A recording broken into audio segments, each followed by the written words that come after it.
Assalamualaikum warahmatullahi wabarakatuh. Eh, Selamat datang di video saya. Pada video ini saya ingin mempresentasikan tugas akhir text mining saya mengenai topik modeling. Sebelumnya, perkenalkan nama saya Noval Alwi Pratama dengan NPM 0651220096. Oke, lanjut. Kita akan berkenalan dulu dengan apa sih itu topik modeling.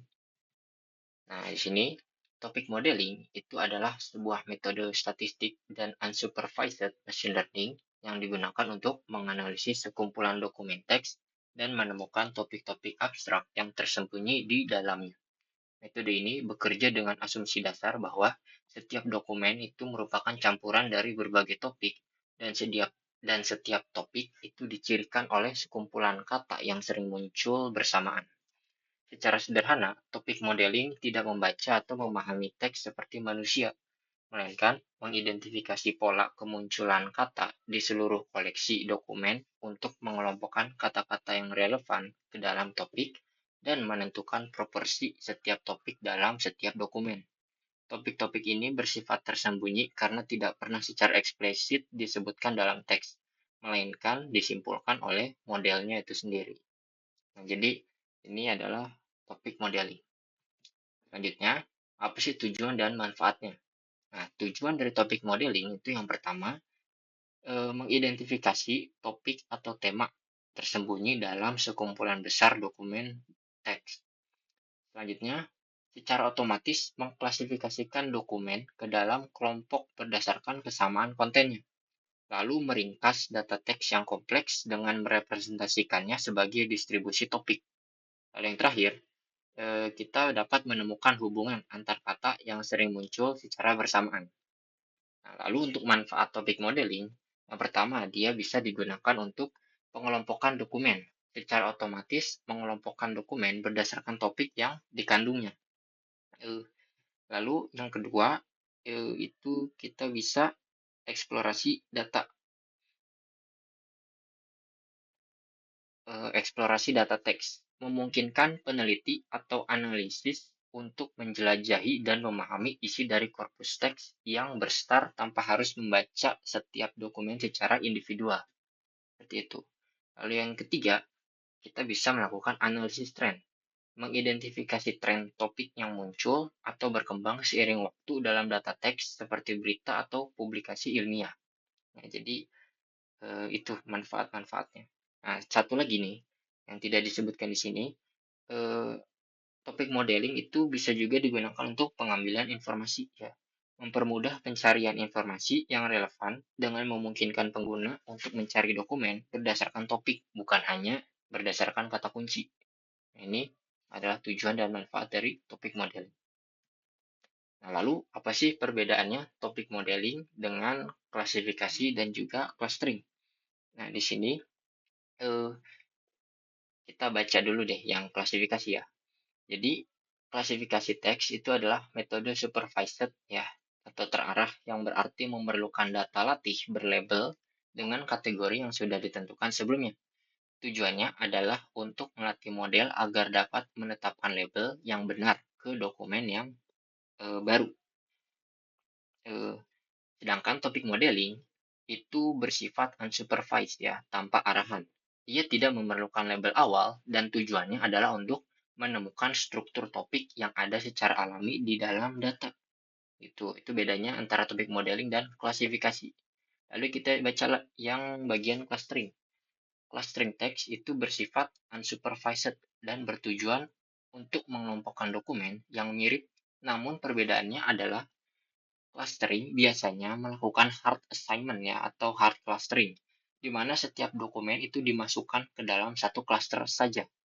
Berbeda dengan topik modeling. Nah, di sini topik modeling itu dia melakukan yang namanya soft assignment atau pendekatan probabilistik di mana satu dokumen itu dapat menjadi bagian dari beberapa topik dengan proporsi yang berbeda-beda.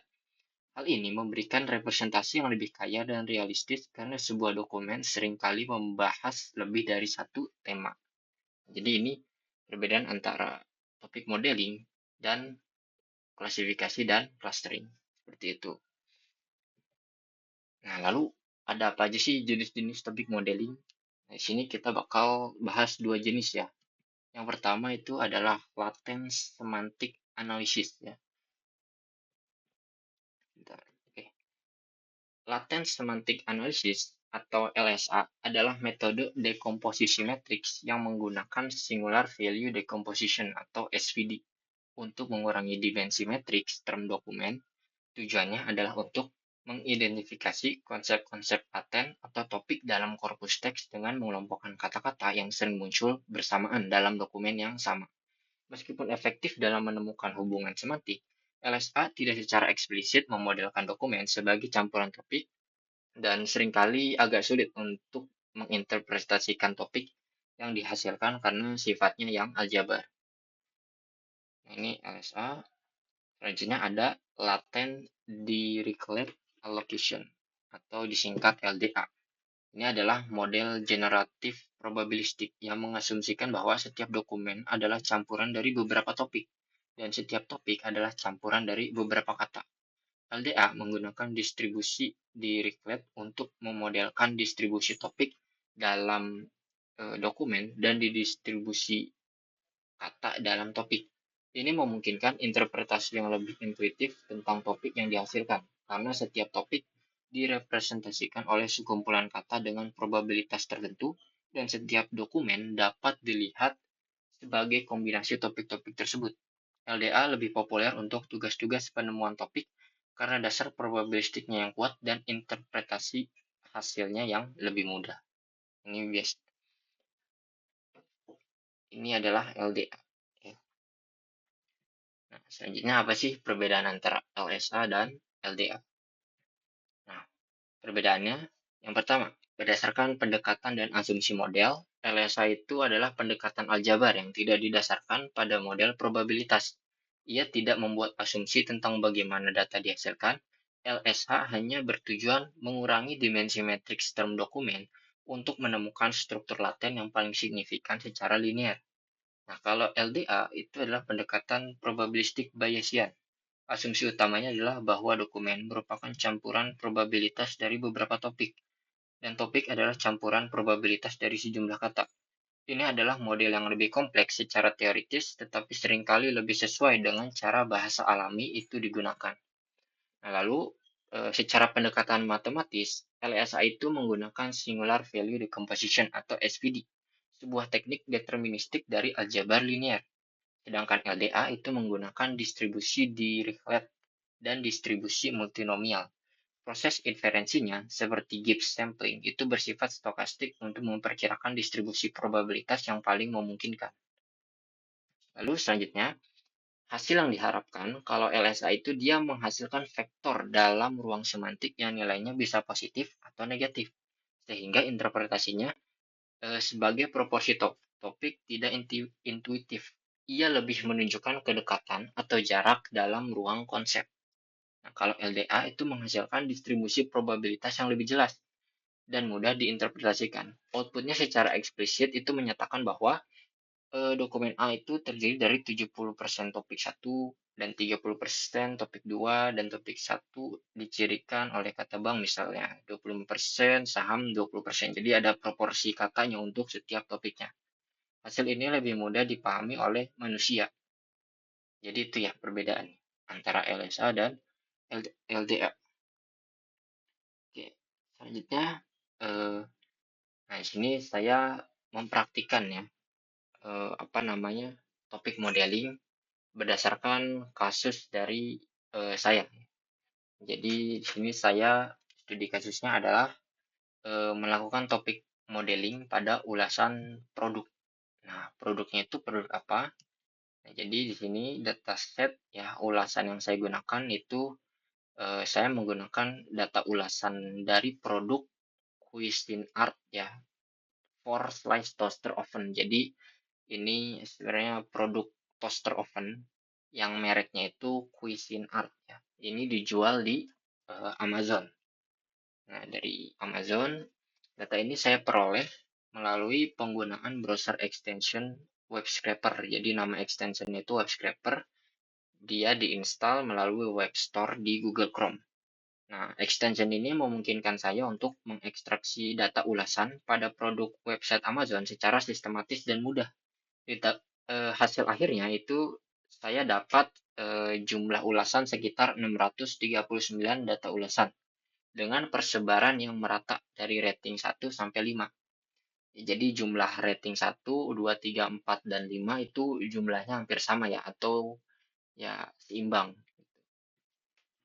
Oke, jadi ini dataset yang akan saya gunakan untuk membuat topik modeling. Nah, ini sedikit previewnya. Jadi lumayan banyak data yang saya scraping, tapi sebenarnya yang paling penting atau yang bakal kita gunakan itu cuman yang review ini, kolom review. Ya, ini yang bakal kita gunakan untuk topik model. Dan bisa kita lihat di sini ratingnya itu rating ulasan bintang 1 sampai 5 itu jumlahnya seimbang ya, seratusan sama semua. Dengan yang paling banyak itu rating 4 ya, dan yang paling kecil itu rating 1 dan 3. Tapi overall seimbang jumlahnya. Oke, kita lanjut. Nah, sebelum dilakukan topik modeling, seperti biasa kita harus melewati proses preprocessing dulu. Jadi di sini data yang digunakan di dalam dataset itu hanyalah kolom review ya. Tadi yang seperti disebutkan hanya kolom ini saja yang saya gunakan ya. Jadi ini sebelum data ini digunakan dalam proses topik modeling, perlu dilakukan preprocessing terlebih dahulu. Beberapa hal yang dilakukan adalah yang pertama itu punctuation removal, jadi menghilangkan tanda baca ya, kayak tanda petik, titik, koma, ya dan lain-lain seperti itu. Itu dihilangkan tanda bacanya. Lalu saya menerapkan tokenization, jadi dipisah per kata ya, atau per token.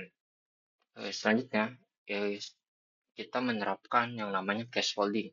Di sini berarti setiap token itu huruf besar diubah menjadi huruf kecil. Jadi hasil akhirnya nanti tidak ada huruf kapital, semuanya adalah huruf kecil. Nah, lalu yang terakhir, kita menghilangkan stop word ya. Jadi kata-kata yang tidak begitu penting atau tidak begitu memiliki makna di dalam dokumen atau korpus. Nah, selanjutnya, kita konversi korpus yang sudah ditokenisasi menjadi dictionary dan juga bag of words. Nah, nanti dictionary dan bag of words ini itulah yang bakal dikasih ke dalam model topik modeling gitu. Nah, di sini kita sedikit apa ya istilahnya eksplorasi data dulu ya. Jadi setelah preprocessing saya melakukan visualisasi beberapa. Yang pertama di sini saya menampilkan grafik kata apa aja sih yang paling sering muncul ya di dalam ulasan.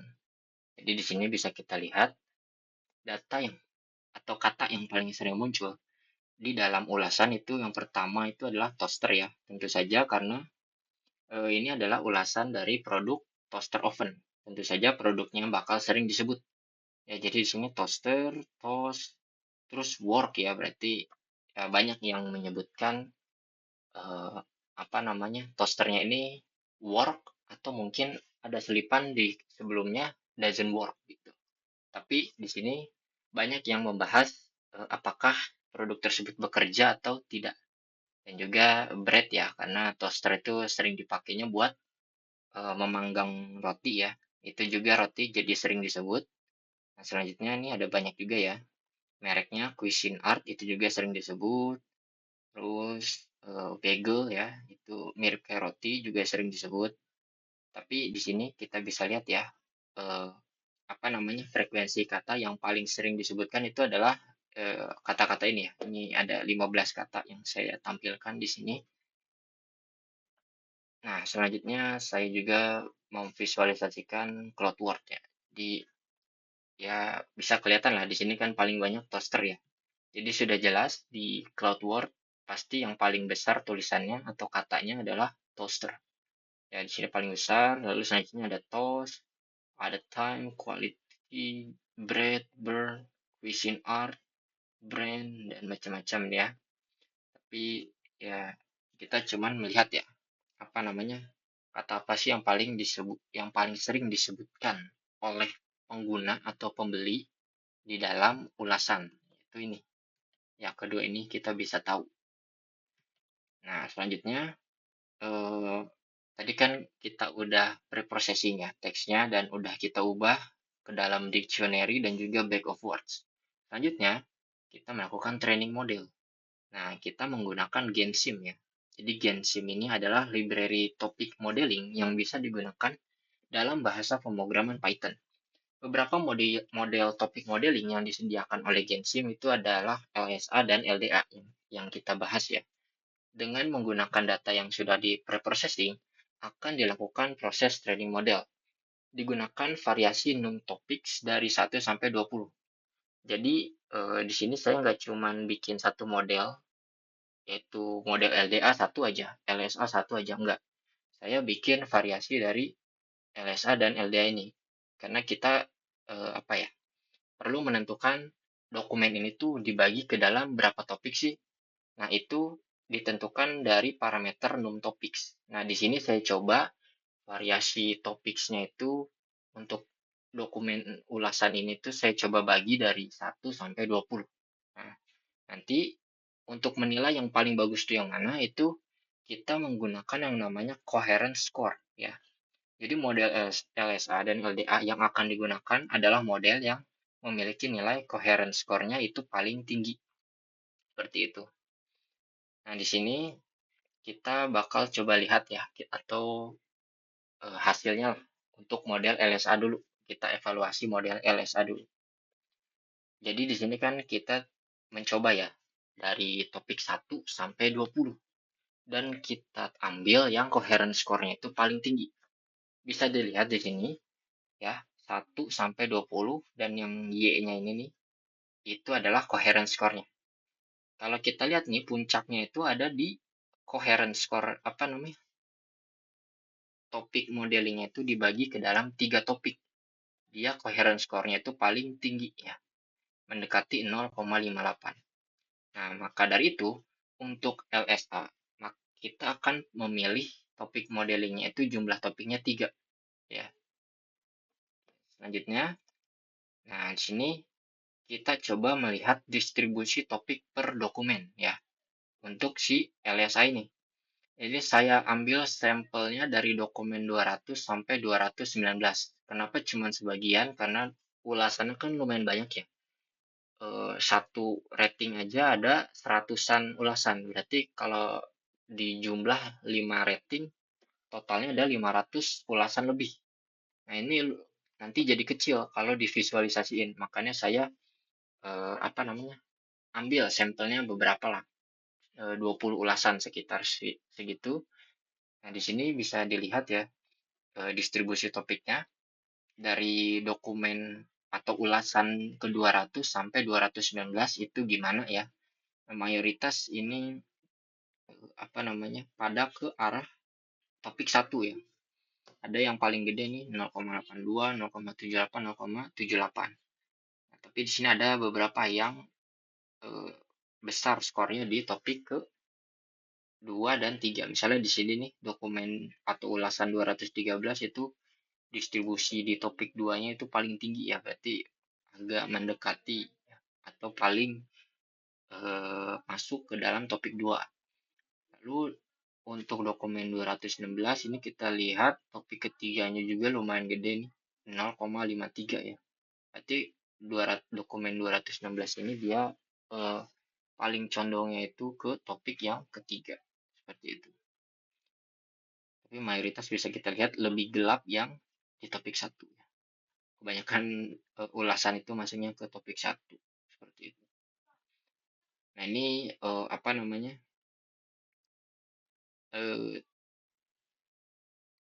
Visualisasi ya, TSNE. Bisa kita lihat persebarannya ya. Jadi di atas ini itu adalah warna hijau ya, titik-titik warna hijau dia menandakan topik ke 1 ya. Lalu di sini warna kuning itu menandakan topik yang kedua ya, kategori kedua. Lalu yang ungu itu menandakan topik ke-0. Seperti itu. Ini persebaran ya. Nah, lalu top words per topik. Nah, di sini menampilkan jumlah eh, kata yang paling tinggi gitu untuk masing-masing topiknya. Bobot atau probabilitasnya lebih tepatnya. Di sini kita bisa lihat topik 1 ada toaster, toast bread, topik 2 ada toast ya. Ini sebenarnya toaster tuh di topik 1, 2 dan 3 itu sama-sama tinggi. Nah, untuk lebih jelasnya gimana interpretasinya nih, eh, kita lanjut ke slide yang selanjutnya. Nah, di sini kita lihat ya. Untuk topik 1 itu kata-kata yang tinggi itu ada toaster, toast, bread, work, time, question out, like, good, year, dan slice. Nah, di sini kita bisa interpretasikan bahwa topik ini tampaknya berfokus pada penggunaan dasar toaster dan mereknya atau question art ya. Kata-kata seperti toaster, toast, bread, work, dan time menunjukkan aspek fungsionalitas, kecepatan, dan kinerja toaster dalam tugas utamanya, yaitu membuat roti panggang. Penyebutan year dan slice mungkin berkaitan dengan durabilitas atau kapasitas toasternya, ya. Berarti panjang umur lah istilahnya produk ini. Ini memungkinkan, ini kemungkinan mewakili topik yang membahas pengalaman pengguna secara umum terkait fungsi utama toaster. Nah, ini contoh ulasan ya yang saya ambil. Ini ulasannya distribusi topik satunya itu tinggi ya. Jadi makanya saya jadikan contoh. Di sini dia bilang bahwa eh, selama hidupnya eh, dia di dapur gitu, dia udah lumayan puas dengan performa dan kualitas ya. Lalu di sini, nah di sini banyak ya dia, pokoknya eh, bagus lah ulasannya.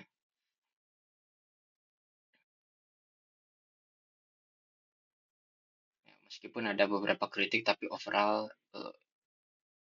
kesan dia bagus untuk si produk toasternya ini. Seperti itu.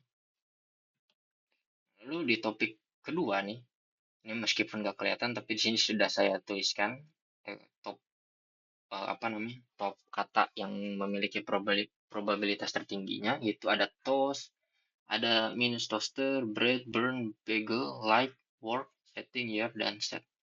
Jadi topik ini itu menarik karena memiliki bobot negatif ya. Jadi yang minus-minus ini tuh bobot negatif untuk beberapa kata. Ini yang tadi kata toast, bread, burn, bagel, dan setting itu sangat menonjol. Ini kemungkinan mewakili topik yang lebih spesifik, membahas pengalaman toasting yang berbeda, termasuk masalah seperti roti panggang yang gosong ya, burn. Di sini ada burn, atau penggunaan pengaturan khusus seperti bagel. Bobot negatif pada toaster, work, dan year mungkin menunjukkan bahwa topik ini sering muncul dalam konteks perbandingan dengan toaster lain atau menyoroti aspek-aspek spesifik yang mungkin kurang memuaskan atau berbeda dari ekspektasi. Misalnya toaster secara keseluruhan mungkin baik, tetapi ada masalah dengan pengaturan atau ada keluhan tentang daya tahan jika dibandingkan dengan year. Ya, seperti itu. Jadi apa namanya? Di toaster ini tuh ada fitur khusus untuk memasak yang namanya bagel. Ini makanya disebut ya bagel. Nah, di sini contoh ulasannya. Jadi ini ulasan yang probabilitas topik keduanya itu paling tinggi. Saya ambil. Jadi di sini sebutkan really variable in performance ya. I can figure out the settings on this. I experiment to get a setting for a shade of toast I like. I don't change the setting, but the toast come out completely different next time. Also, the bagel toasting option still toast both sides. Not that pleased with this. Nah, jadi dia ngecek fiturnya lah istilahnya.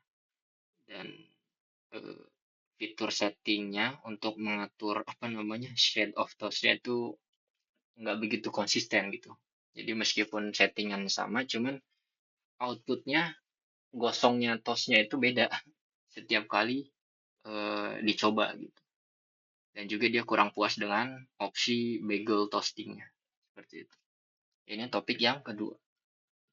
Nah, lalu topik yang ketiga ini Kata-kata yang paling tinggi probabilitasnya ada work, toaster, cuisine art, year, quality, oyster, buy, brand, time, and product. Jadi topik ini tuh didominasi oleh bobot negatif ya. Kata-kata seperti minus work, minus cuisine art, dan lain-lain ya.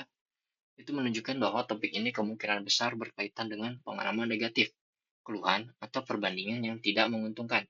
Ini bisa mewakili topik yang membahas masalah fungsionalitas work, kekecewaan terhadap merek, cuisine art, brand, produk, kurangnya kualitas atau durabilitas di sini ya, minus quality, minus year, atau penyesalan setelah membeli, minus gue. Kata oyster di sini mungkin merupakan noise atau kata yang jarang muncul, tetapi secara kebetulan memiliki bobot tinggi di topik ini. Secara keseluruhan, topik ini tampaknya menangkap sentimen negatif dan masalah umum yang dihadapi oleh pengguna. Ini contoh ulasan ya.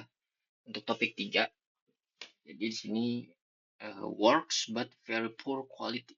The item worked but was disappointed in the quality, especially for that brand name. Jadi dia merasa kecewa ya dengan istilahnya popularitas si brandnya, tapi kualitasnya itu mengecewakan ternyata. Seperti itu. Jadi ya seperti yang diinterpretasikan di sini, topik 3 itu lebih ke arah negatif ulasannya ya. Oke, jadi ini interpretasi untuk masing-masing topik dari model LSA. Ya, seperti itu. Selanjutnya, kita bakal coba ya mengevaluasi model LDA. Di sini sama seperti model LSA. Ini di sini pun saya coba ya topiknya itu dari topik 1 sampai 20 ya. Dan di sini bisa kita lihat core coherence-nya yang paling tinggi itu ada pada topik yang kedua.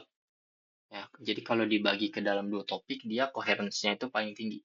Maka di sini saya akan gunakan pembagian yang dua topik ya untuk model LDA.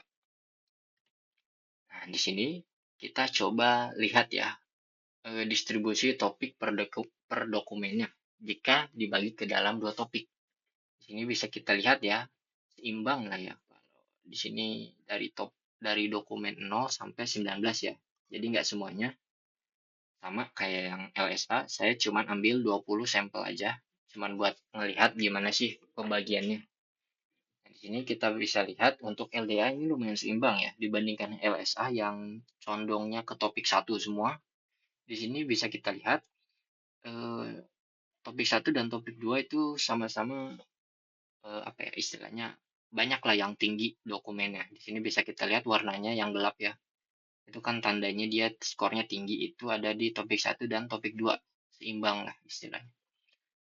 Di sini sedikit brief aja. Nah, selanjutnya khusus untuk di model LDA ada library khusus untuk menampilkan visualisasi seperti ini. Dia namanya PyLDA PyLDA VS. Nah, dengan library tersebut kita bisa menampilkan tampilan yang interaktif seperti ini. Ini sebenarnya interaktif ya. Cuman ini saya apa namanya? Saya ubah dalam gambar aja jadinya kita nggak bisa interaksi. Oke, misalnya nih saya apa namanya?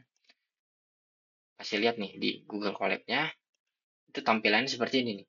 Dan kalau kita arahin kursor kita ke lingkaran, misalnya ke sini topik 1, dia bakal di-highlight ya. Kata-kata tertingginya itu untuk topik yang ke satu itu apa saja. Nah, ini nanti kita bakal interpretasinya. Cuman kita lihat di sini paling tinggi itu ada ada toaster, bread, bagel, time, good, like, look, setting, dan burn. Lalu topik kedua itu beda lagi. Itu ada toaster, work, toast, year, cuisine art, grade, by, quality, dan all. Kita juga bisa apa namanya slide ya nih, just itu. Pokoknya ini lebih interaktif lah seperti itu. Dan di sini bisa kita lihat ya, distance map-nya antara topik 1 dan topik 2 itu lumayan jauh ya, dari kiri ke kanan. Oke, ini sedikit menjelaskan aja bahwa tampilan itu interaktif. Kita balik lagi ke PowerPoint.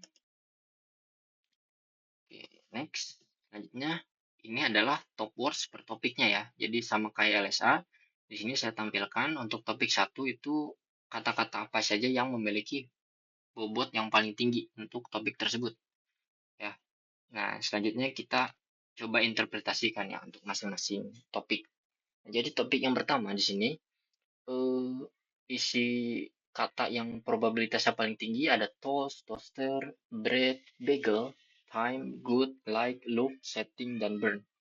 Nah, di sini interpretasinya nih. Mirip dengan topik 1 LSA, topik ini tuh sangat berfokus pada tindakan toast dan objek toaster itu sendiri.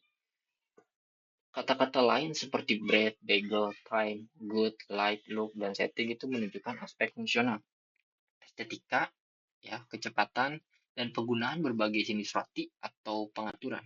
Penyebutan burn menunjukkan bahwa topik ini juga mencakup pengalaman toasting yang tidak diinginkan. Ini kemungkinan mewakili topik yang membahas pengalaman toasting secara umum, baik positif maupun yang memiliki sedikit masalah. Nah, ini contoh ulasan dari apa namanya? Contoh ulasan yang memiliki probabilitas topik satunya itu paling tinggi. Bagel setting fits every size bread. Jadi pretty much and bagel. But the bagel setting doesn't really work. Jadi cocok lah istilahnya setting bagel itu untuk semua ukuran roti. Ya. Tapi settingannya itu nggak begitu work ya, nggak begitu bekerja dengan baik. It should toast the inner side of the bagel and just warm the outside, but this machine both sides stay on. I have another, I have had other machines that just did one side for the bagel setting, and I like that better, but overall it's a good machine longevity.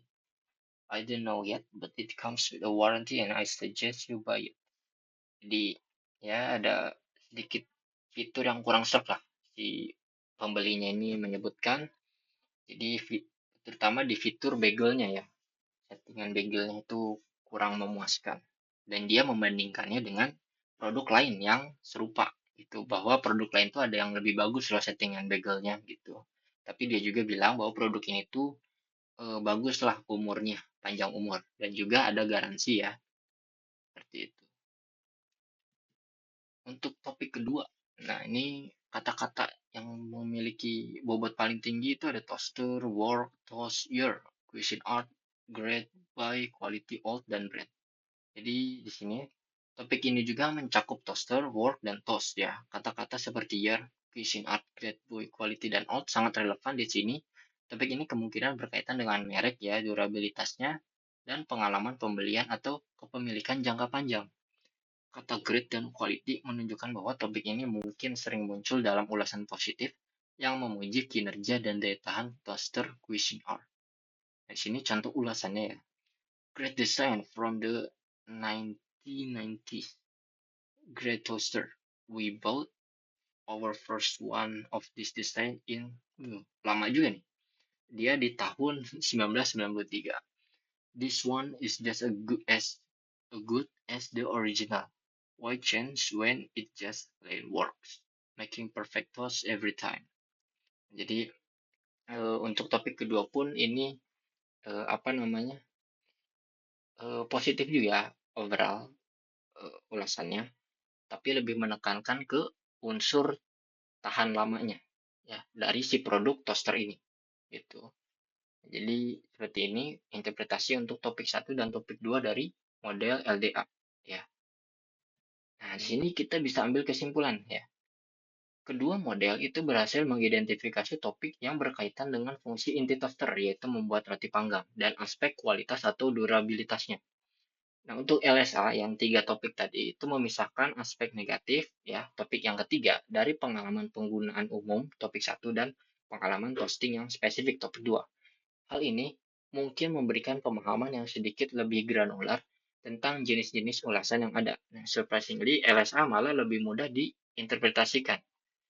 Lalu untuk yang LDA, yang 2 topik itu menggabungkan beberapa aspek ini. Ya, topik 1 lebih ke pengalaman toasting itu sendiri, sementara topik 2 lebih ke merek, pembelian, dan kualitas jangka panjang. Gitu. Mungkin karena LDA coherence score yang tingginya itu di topik 2, jadi kurang bisa membagi kali ya. Sedangkan LSA ini kan 3 ya. Jadi dia kebaginya lebih ke banyak topik, ke banyak kategori gitu. Jadi lebih kelihatan lah distinction-nya untuk topik 1, 2, dan 3 dibandingkan dengan LDA. Jadi di sini bisa kita lihat ya, meskipun LSA memiliki coherence score yang lebih tinggi dan memisahkan topik negatif, interpretasi topik yang dihasilkan oleh LDA itu juga terlihat cukup masuk akal dalam konteks ulasan produk. Pemilihan model terbaik pada akhirnya bisa bergantung pada seberapa detail informasi topik yang dibutuhkan. LSA ini memberikan sedikit lebih banyak detail ya dengan 3 topik, termasuk topik yang jelas berfokus pada sentimen negatif dibandingkan dengan LDA yang cuma 2 topik. Dia kurang bisa membahas topik yang ke arah negatif seperti itu. Jadi untuk kasus ini mungkin apa namanya, untuk kasus ulasan produk yang saya pakai itu mungkin lebih cocok ya menggunakan topik modeling LSA karena interpretasinya lebih distinct lah untuk setiap topik dibandingkan menggunakan LDA. Jadi ini adalah kesimpulan dari studi kasus saya ya untuk ulasan produk. Nah, oke, terima kasih ya untuk eh, sudah menyimak video presentasi saya mengenai topik modeling. Eh, Mungkin sekian ya, apa namanya, sekian presentasi dari saya. Kurang lebihnya mohon maaf. Wassalamualaikum warahmatullahi wabarakatuh.